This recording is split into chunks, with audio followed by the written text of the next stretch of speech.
ইতিহাস দিশা চ্যানেলে আপনাদের স্বাগত জানাই।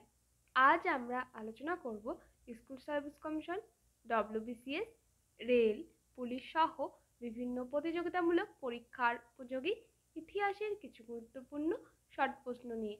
আলোচ্য বিষয় পলাশী থেকে বক্সারের যুদ্ধ। প্রশ্ন ১। আলীবর্দীর খাঁর মৃত্যুর পর বাংলার সিংহাসনে বসেন? উত্তর ক অর্থাৎ সিরাজউদ্দৌলা। প্রশ্ন ২।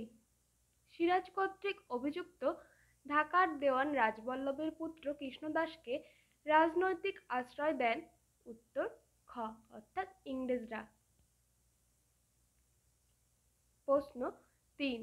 নিচের যে ব্যক্তিকে সিরাজ দূতরূপে ইংরেজদের নিকট পাঠান?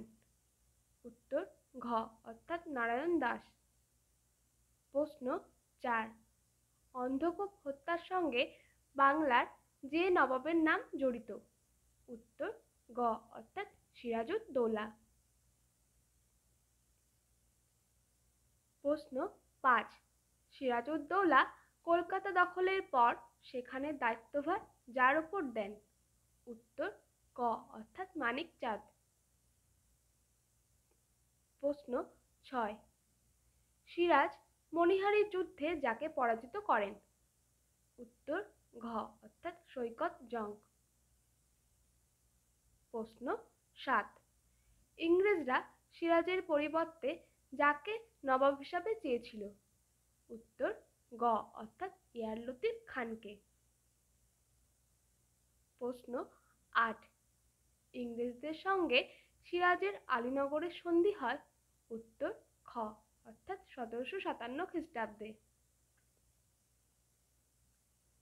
প্রশ্ন ৯।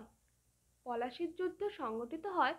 উত্তর ক অর্থাৎ ১৭৫৭ খ্রিস্টাব্দের ২৩শে জুন। প্রশ্ন ১০। পলাশীর যুদ্ধের পর সিংহাসনে বসেন? উত্তর গ অর্থাৎ মীরজাফর। প্রশ্ন ১১। বিদারা যুদ্ধে ইংরেজরা যাদের পরাজিত করেন?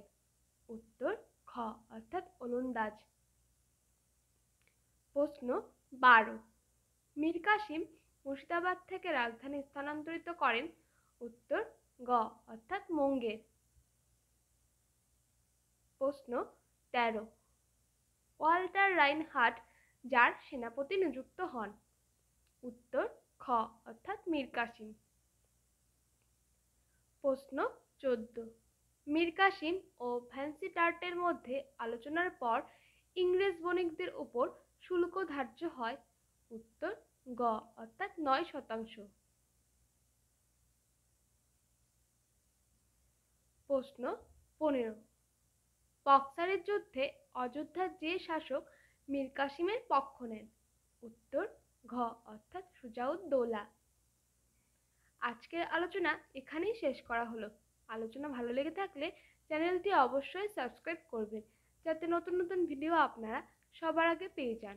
আর কোনো প্রশ্ন থাকলে কমেন্ট বক্সে লিখে পাঠান, উত্তর দেওয়ার চেষ্টা করব।